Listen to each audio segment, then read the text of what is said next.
नमस्कार दोस्तों, आशा करता हूं आप लोग कुशल मंगल होंगे। तो ये हमारी 29 से 31 अक्टूबर की करंट अफेयर्स है। बीते दिन आपको पता है कि पिछले कुछ दिनों से करंट अफेयर्स हमारे नहीं आ रहे हैं। रीजन है कि मेरी थोड़ी तबीयत ठीक नहीं थी, इसलिए मैं इस सेशन नहीं बना पा रहा था।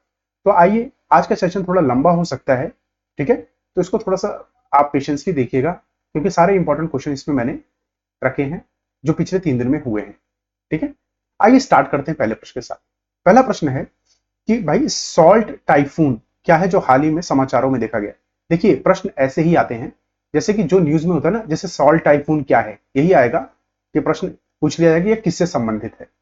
तो बताइए कि जासूसी समूह है, या चक्रवात है, या कोई द्वीप है, या सेना का मिशन है कोई। तो इसका सही उत्तर ध्यान रखिए, ए स्पाइनेज ग्रुप है, जासूसी समूह है जिसने अभी ट्रंप के ऊपर जासूसी करी है, ठीक है, ये ध्यान रखिएगा।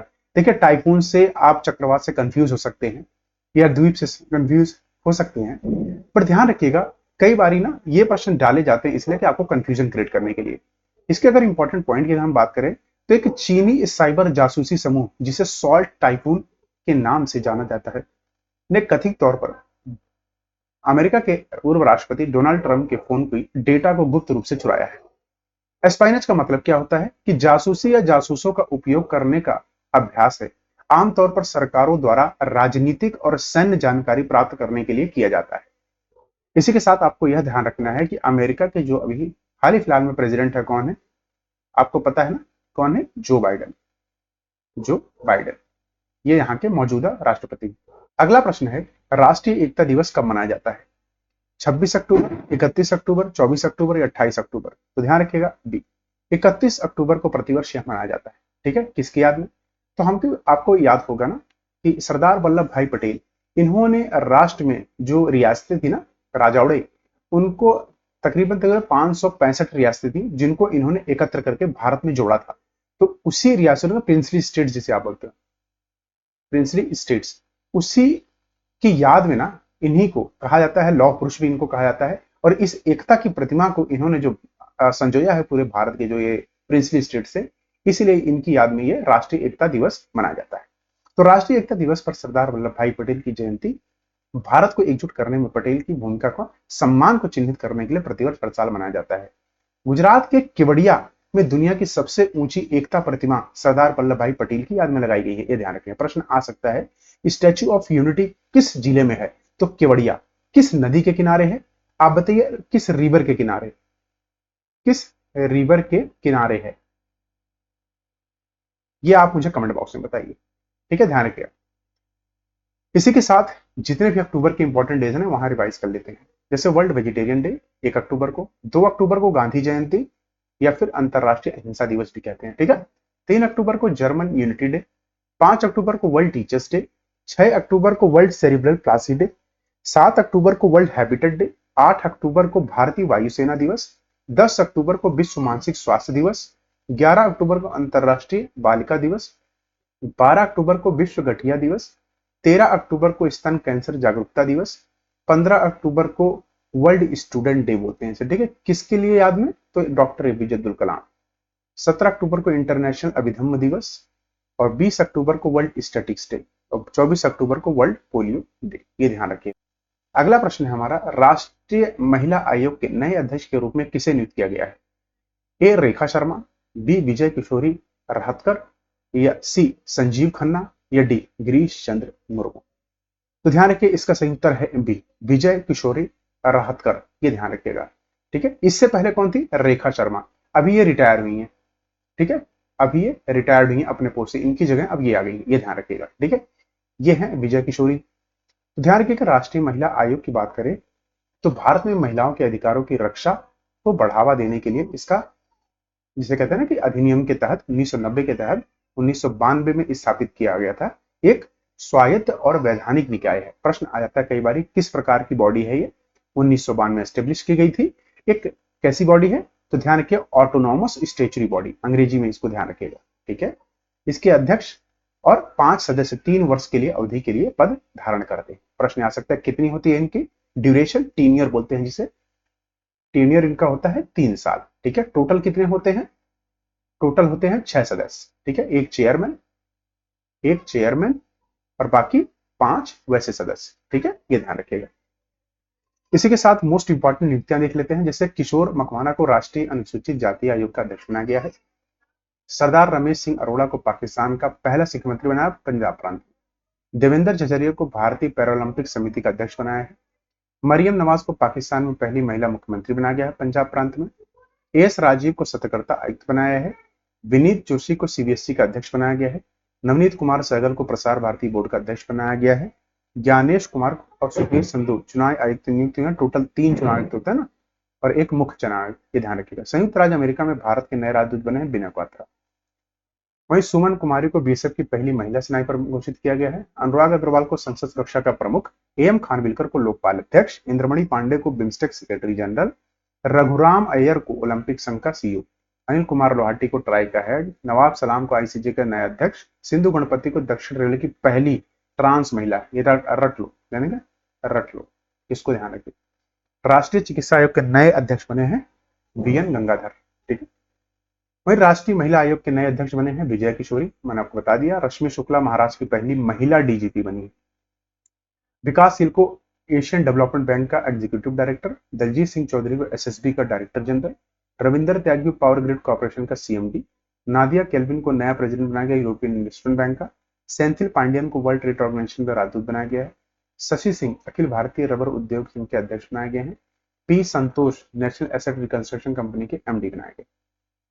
वहीं अगला प्रश्न है हमारा कि which is the edition of 2026 national census.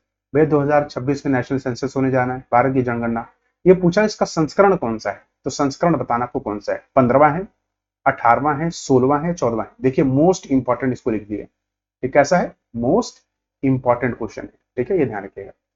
तो कौन सा संस्करण है, सी 16वां है। 2011 में जो हुआ था 15वां था। ठीक है, होना तो इसको 10 साल बाद ही है, कि हर 10 ईयर में होता है ना, 10 ईयर। लेकिन क्या हुआ, 10 ईयर में कोरोना आ गया, कोरोना की वजह से नहीं हो पाया, ध्यान रखिएगा। ठीक है, ये शेयर ऑफ स्टेट पॉपुलेशन है इंडिया की। सबसे ज्यादा पॉपुलेशन का 16% है उत्तर प्रदेश की, पहले नंबर पे, फर्स्ट रैंक। ठीक है, अगर प्रश्न आए तो। दूसरे अगर हम बात करें, अगर आप इनमें सूची में देखेंगे ना पद से, तो आप ये देखिए महाराष्ट्र बिहार यहाँ पे दूसरे स्थान पर है। 2011 का सेंसस है ये। ठीक है, इसकी रिपोर्ट है, ऑफिशियल साइट से उठाया इसको हमने।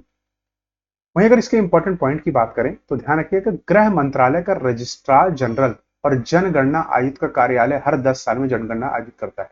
कई बार प्रश्न आया है, इसको कौन आयोजित करता है, कौन कंडक्ट करवाता है, तो रजिस्ट्रार जनरल। ध्यान रखिएगा, रजिस्ट्रार जनरल इंपॉर्टेंट है, इसको मार्क कर लीजिए। 1948 का जनगणना अधिनियम जनगणना के आंकड़ों के लिए गोपनीयता सुनिश्चित करता है। अच्छा, ये ना इससे पब्लिक नहीं आता, प्राइवेट होता है, एकदम सीक्रेट होता है। ठीक है, ध्यान रखिएगा। भारतीय संविधान के अनुच्छेद 246 के अनुसार जनसंख्या की जनगणना एक संघ विषय है। भैया कैसा विषय है, संघ का मतलब यूनियन का है। ठीक है, यूनियन का है, ये ध्यान रखिएगा। यह संविधान की 7वीं अनुसूची में है। पूछा जाता है कि कौन सी अनुसूची, 7वीं। 2011 भाई शेड्यूल की बात हो रही है, 7th शेड्यूल। ठीक है, 2011 की जनगणना देश की 15वीं जनगणना थी। 1965 से 1972 तक आयोजित किया गया था, लेकिन यह 1881 से लगातार चल रहा है। ठीक है, 1865 1872, ये ध्यान रखिएगा। अगला प्रश्न है कि भैया ग्लोबल फाइनेंस मैगजीन द्वारा किस बैंक को 2024 के लिए भारत में सर्वश्रेष्ठ बैंक नामित किया है। तो ध्यान रखिए, इसका सही उत्तर है B, state bank of India. ठीक है, भारतीय स्टेट बैंक को ग्लोबल मैगजीन द्वारा इस साल का सबसे बेस्ट बैंक आयोजित किया गया है। यह 31वां वार्षिक सर्वश्रेष्ठ बैंक पुरस्कार का था, ध्यान रखिएगा। इंटरनेशनल मॉनेटरी फंड और विश्व बैंक की वार्षिक बैठकों के साथ 2024 के लिए इसे सर्वश्रेष्ठ बैंकों की किताब से सम्मानित किया गया है। कौन आयोजित करता है, आईएमएफ और वर्ल्ड बैंक। अच्छा, एसबीआई के अध्यक्ष कौन है, सीएस सेठी, ये ध्यान रखिएगा। इसकी स्थापना 1955 में हुई थी। 1900, कई बार प्रश्न आ जाता है कि भैया बैंकों का राष्ट्रीयकरण कब हुआ है, तो कब हुआ था, 1969, ये ध्यान रखिएगा। अगला प्रश्न है हमारा कि विश्व युद्धघर कांग्रेस के नए अध्यक्ष के रूप में किसे नियुक्त किया गया है। इंपॉर्टेंट है, इसको मार्क कर लीजिएगा। ठीक है, ए रुशान अब्बास, बी रूहानी बीन, सी जावेद अली, या डी फारूक अब्बास। तो ध्यान रखिए, इसका सही उत्तर है ए रुशान अब्बास। ये है रुशान अब्बास, जिनको इस पद पर नियुक्त किया गया है। तो रुशान अब्बास को विश्व युद्धघर कांग्रेस के नए अध्यक्ष के रूप में चुना गया है, जो चल रही चीनी उत्पीड़न के बीच अपने लोगों की सेवा करने के लिए प्रतिबद्ध है। अब अच्छा ये है क्या, अगर आपसे मैं पूछूं, उइगर, उइगर ना एक मुस्लिम ग्रुप है। क्या है? मुस्लिम ग्रुप है। कहाँ का मुस्लिम ग्रुप है? चाइना में। ठीक है, ये ध्यान रखिएगा, माइनॉरिटी है वहां की। ठीक है, उसी की लड़ाई के लिए इन्होंने जानी जाती है, ये आपको ध्यान रखना है। ठीक है, अभी नई अध्यक्ष चुनेंगे। अगला प्रश्न है, एनटीपीसी भारतीय सेना के सहयोग से सौर हाइड्रोजन पावर प्लांट कहां विकसित करेगा? देखिए, नेशनल थर्मल पावर कन्वेंशन भारतीय सेना के साथ करने जा रहा है, तो इंपॉर्टेंट प्रश्न है, देखिए दोनों। ठीक है, ये ध्यान रखिएगा। ए असम, बी लद्दाख, सी हरियाणा या डी नई दिल्ली। इसका सही उत्तर ध्यान रखिएगा, बी लद्दाख में। तो एनटीपीसी और भारतीय सेना चुशूल लद्दाख में, कहां पे? चुशूल एक जगह है, वहां पे ना सौर हाइड्रोजन आधारित माइक्रो ग्रिड स्थापित कर रहे हैं। ऑफ ग्रिड सेना के स्थानों को चौबीसों घंटे बिजली आपूर्ति मिलेगी। देखिए, अगर जब यहाँ हाइड्रोजन की परियोजना स्टार्ट हो जाएगी ना, तो हमारी सेना को ना ऑफ ग्रिड, जिसे कहते हैं ना कि एक तो ग्रिड क्या होती है, ग्रिड मतलब जो बिजली जहां बनती है ना तारों से, उसको दूसरी जगह ट्रांसफर किया जाता है। ठीक है, ऑफ ग्रिड क्या होती है भाई? यही बिजली बनी, यही बनी और यही उनको दे दी गई, इसे कहते हैं ऑफ ग्रिड, ये ध्यान रखिएगा। इसके साथ आइए हाइड्रोजन से जुड़े सारे प्रश्नों को यहां रिवाइज कर लेते हैं। जैसे हाइड्रोजन से चलने वाली भारत की पहली कार मिराई किसने बनाई थी? टोयोटा ने। देश का पहला हाइड्रोजन ईंधन उद्योग स्थापित कहां पे हुआ? झारखंड के जमशेदपुर में। भारत में राष्ट्रीय हाइड्रोजन मिशन कब शुरू हुआ था? 4 जनवरी 2022। स्टील मंत्रालय ने देश के पहले ग्रीन हाइड्रोजन प्लांट का उद्घाटन किया है जिंदल स्टेनलेस हिसार में।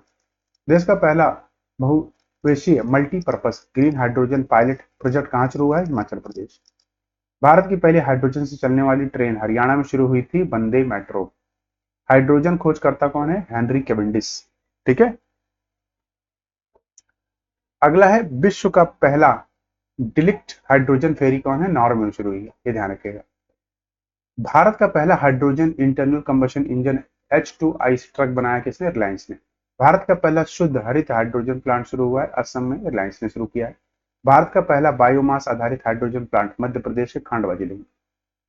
भारत अपनी पहली अपशिष्ट से हाइड्रोजन परियोजना कहां स्थापित करेगा? पुणे में। साउथ कोरिया ने दुनिया का सबसे बड़ा hydrogen fuel cell power plant का उद्घाटन किया है, ध्यान रखिए, साउथ कोरिया। हाइड्रोजन के कितने आइसोटोप्स होते हैं? प्रश्न आ सकता है, प्रोटियम, ड्यूटेरियम और ट्रिटियम, ये ध्यान रखिएगा।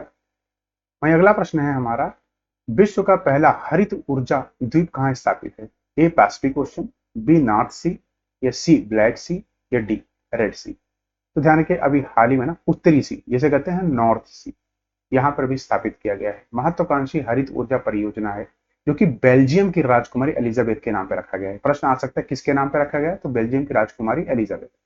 यह ग्राउंड ब्रेकिंग ऊर्जा द्वीप अक्षय ऊर्जा परिवर्तन की दिशा में काम करेगा।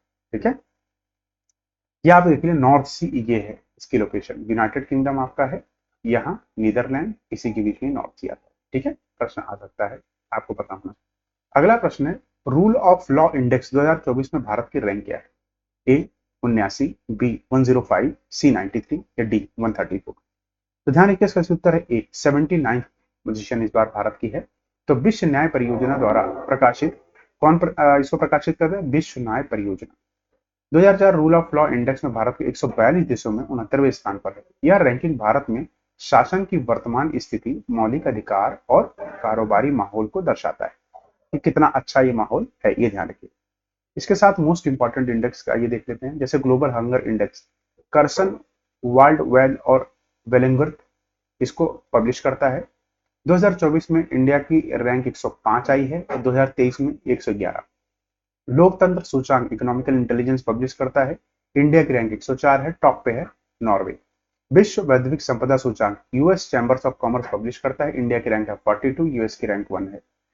Gender equality index UNDP publish करता है, इंडिया की रैंक है 108, डेनमार्क की 1। मानव विकास सूचकांक यूएनडीपी पब्लिश करता है, इंडिया की रैंक है 134, स्विट्जरलैंड की rank 1। World press freedom index reporters without border publish करता है, इंडिया की रैंक 159, नॉर्वे की रैंक 1 है। Travel and tourism development index world economic forum publish करता है, इंडिया की रैंक 39 और यूएसए की रैंक 1 है। Global cities index New York 1 rank पे है, दिल्ली को रैंक मिली है 350। एनवायरमेंटल परफॉर्मेंस इंडेक्स इंडिया की रैंक है 176, एस्टोनिया की रैंक 1 है। सिप्री आर्म्स टॉप इंपोर्टर पूरे विश्व का इंडिया है, टॉप एक्सपोर्टर है यूएसए, दोनों की rank 1 rank 1। Global unicorn index bye Hurun publish करता है, इंडिया की रैंक 3 है, यूएसए की 1, चाइना की 2। Corruption perception index transparency international publish करता है, इंडिया की रैंक है 93, डेनमार्क टॉप पर है 1। वहीं साइबर क्राइम इंडेक्स की बात करें, इंडिया की रैंक 10 है, टॉप पर है रशिया। विश्व खुशहाली रिपोर्ट यूएनएसएसडीएन पब्लिश करता है, इंडिया की रैंक 126, फिनलैंड की 1 है। ग्लोबल फायर पावर इंडेक्स की बात करें, इंडिया की रैंक 4th है, टॉप पे है यूएसए। बिजनेस एनवायरमेंट रैंकिंग की बात करें, इकोनॉमिकल इंटेलिजेंस यूनिट पब्लिश करता है, इंडिया की रैंक है 51, सिंगापुर की 1। टॉम टॉम ट्रैफिक इंडेक्स की बात करें तो रैंक 1 पे लंदन है, बेंगलुरु की रैंक 6 है। हिम तेंदुआ रिपोर्ट की बात करें 2023 की, तो टोटल तेंदुए भारत में 718 हैं, लद्दाख में सबसे ज्यादा है, सबसे कम जम्मू कश्मीर। स्वच्छ सर्वेक्षण की बात कर लेते हैं 2023, 2024 अभी आया नहीं। तो रैंक 1 जो है ना 2023-24 है, ध्यान रखिएगा। रैंक 1 इंदौर और सूरत को मिला है। 1 लाख से कम आबादी में शाश्वत शहर महाराष्ट्र में है। सबसे स्वच्छ छावनी बोर्ड है महू छावनी बोर्ड मध्य प्रदेश। सबसे स्वच्छ शहर 2 शहरों को मिला है, वाराणसी और प्रयागराज। सफाई मित्र शहर चंडीगढ़। ठीक है। अगला प्रश्न है, किस देश ने हाल ही में चीन के बेल्ट एंड रोड इनिशिएटिव से बाहर निकलने का विकल्प चुना है? तो ध्यान रखिए, इसका सही उत्तर है सी, ब्राजील। ठीक है, ब्राजील ने भी ये चुना है। ब्राजील के प्रेसिडेंट कौन है? लुला डे सिल्वा। ठीक है, ये ध्यान रखिएगा। तो BRI, ठीक है, वो बॉर्डर रोड इनिशिएटिव एक वैश्विक विकास रणनीति है चाइना द्वारा, जिसे 2013 में शुरू किया गया था। प्रश्न आ सकता है कब शुरू किया गया था? 2013। इसका उद्देश्य बुनियादी ढांचे और निवेश के माध्यम से क्षेत्रीय कनेक्टिविटी को बढ़ाना है। ठीक है, ये ध्यान रखिए। असली उद्देश्य तो इसका क्या है कि भैया डेट ट्रैप करना है। क्या करना है? Debt trap. ये ध्यान रखिए, इनकी डिप्लोमेसी है। भैया इतना उधार दे दो बंदा उससे बाहर ही निकल पाए। यह पहल 60 से अधिक देशों में फैली हुई है। 60 से अधिक देश को ज्वाइन कर रखे हैं, जो व्यापार और आर्थिक विकास पर केंद्रित है। परियोजनाओं में सड़क, रेलवे, बंदरगाह और ऊर्जा बुनियादी ढांचा शामिल। ठीक है, ये ध्यान रखिए। अगला प्रश्न है, भारतीय विमानपत्तन प्राधिकरण के नए अध्यक्ष के रूप में किसे नियुक्त किया गया है? भाई एयरपोर्ट अथॉरिटी ऑफ इंडिया की बात कर रही है। ए विपिन कुमार, बी अमरप्रीत सिंह, सी विनय क्वात्रा या डी आकाश त्रिपाठी। तो ध्यान रखिए, इसका सही उत्तर है ए विपिन कुमार को अभी इस पे नियुक्त किया गया है। अच्छा, एयरपोर्ट अथॉरिटी ऑफ इंडिया कब बनी थी? 1995 में स्थापित हुई थी। तो नागरिक उड़ान के प्रबंधन के लिए यह जिम्मेदार है, यह ध्यान रखिएगा। वही मोस्ट इंपॉर्टेंट नियुक्तियां देखें तो विनय मोहन क्वात्रा को अमेरिका के भारत का राजदूत बनाया गया है नया। यूरोपीय संसद की अध्यक्षता फिर से रॉबर्ट मोटेसा को दी गई है। महारेरा के अध्यक्ष बने हैं मनोज सैनिक। सरकार ने रॉबर्ट जे रवि को बीएसएनएल का सीएमडी नियुक्त किया गया है। कोटेश्वर सिंह और आर महादेवन को सुप्रीम कोर्ट का नया अध्यक्ष न्यायाधीश बनाया गया है।